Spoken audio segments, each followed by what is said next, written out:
Maswerteng hapon po mga ka-STL, narito na po ang resulta ng STL Quezon at STL Cagayan ngayong araw na to.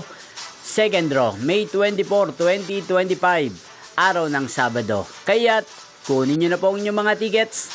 Narito na po ang resulta, ang mga numerong nanalo sa STL Quezon ngayong hapong ito, May 24, 2025, 4 p.m. Second draw result, 29 at 4 in exact order.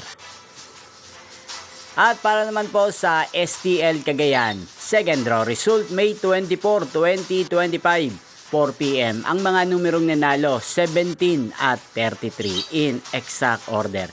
Sa lahat po ng tumaya ng mga numerong ito, congrats po sa inyo.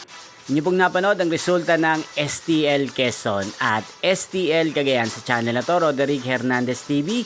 Maraming salamat po sa patuloy niyo pong panonood at pagsuporta sa aking channel. Magkita-kita pong muli tayo mamayang 8 p.m. Thank you for watching.